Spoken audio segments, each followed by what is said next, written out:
ગર્ભાશય વગર દૂધ આપતી ગાય કુદરતથી ઘણીવાર એવા કરિશ્મા કરતું હોય છે કે જેની કલ્પના પણ ન હોય. ગીર ગાય દુનિયાભરમાં એક આગવી ઓળખ ધરાવે છે. ગુજરાતમાં એક એવી ગીર ગાય છે કે જેને વાછરડાને જન્મ નથી આપ્યો, પરંતુ તે દૂધ રોજ આપે છે. માની ન શકાય તેવી આ કહાની જૂનાગઢ જિલ્લાની છે. શું છે આ ગીર ગાયની આગવી વિશેષતા? કેમ તે માતૃત્વ ધારણ કર્યા વગર પણ રોજ દૂધ આપે છે? જુઓ કુદરતના કરિશ્માનો આ ખાસ અહેવાલ.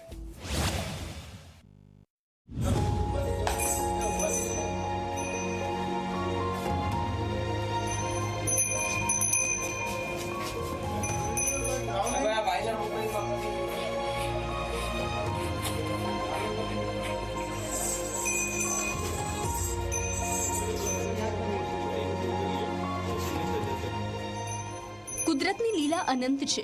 એવા કરિશ્મા કરે છે જે માનવ મનને અચંબિત કરી દે છે.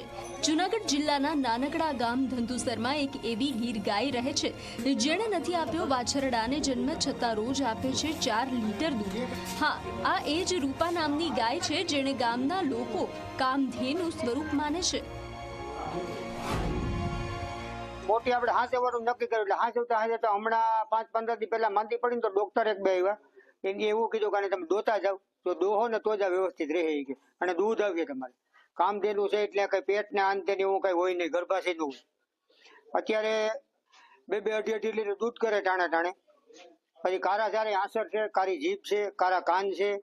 પછી અમુક એમ કે કવલી કહેવાય, અમુક એમ કે કામધેનું કહેવાય, જે કહેવા દે આપણે ઘરના સભ્યની કોઈને રાખવાની છે અને હાંસવીએ છીએ. ગીર ગાયની દુનિયાભરમાં અનોખી ઓળખ છે. તેનું દૂધ આયુર્વેદમાં ઔષધિ સમાન ગણાય છે. પણ રૂપાની વિશેષતા તેની જીભ છે અને કાનનો કાળો રંગ અને ગર્ભાશય વિના દૂધ આપવાની અદ્ભુત ક્ષમતા છે. ડોક્ટરની તપાસમાં સામે આવ્યું કે રૂપા ક્યારેય વાછરડાને જન્મ નહીં આપી શકે, પરંતુ રોજ દૂધ આપતી હોવાથી ગાયના માલિક આ ગાયનું દૂધ રોજ ભગવાન શંકરનો અભિષેક કરે છે અને બાકીનું દૂધ ઘર વપરાશ માટે લે છે. અમે દોઈને એટલે એને દૂધ દેવું ચાલુ કર્યું. પછી અમે દોવા મીડ્યા. હવે 2-2 લીટર અટાણ દૂધ આપે અમને. હાઈ જે 2 લીટર ને 2 લીટર હવાય. પછી દૂધ નો અમે કોઈ શિવજીને ચડાવીએ, કોઈ ઘરને અભિષેક કરીએ અને એવો પ્રસાદી પૂતો, બાકી વધે ને દૂધ અમે ઘરમાં યુઝ કરીએ. આની ખાસિયત એ છે કે આ છે ને બાળક આને ગર્ભાશય નથી એટલે ગાય અમને એમને દોવા દે. ધંધુસરની આ ગાય ગામનું ગૌરવ બની ગઈ છે.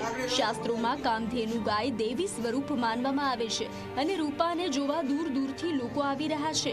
કોઈ તેને કુદરતનો કરિશ્મા કહે છે તો કોઈ ભગવાનની कृपा. गाय तो हमारे हिंदू धर्म के अनुसार ये तीनों लोक में पूजनीय ऐसी पवित्र गाय है. इसको कामधेनु बोला जाता है. ये जब छोटी बच्ची यहाँ ही इसका जन्म हुआ था और बच्चा और बच्ची दोनों आए थे. वो बछड़ा है वो हमने जूनागढ़ और भवनाथ क्षेत्र में गोरक्षनाथ आश्रम में बापू को दे दिया है और ये बछड़ी अभी बड़ी हो गई, 5वां साल चल रहा है. और ये गाय की खासियत ये है कि ये गर्भ धारण नहीं कर सकती और ऐसे ही दूध देती है. રૂપા નામની આ ગાય માત્ર દૂધ જ નથી આપતી, પણ લોકોના હૃદયમાં આશ્ચર્ય અને આદરની લાગણી પણ જગાડી રહી છે.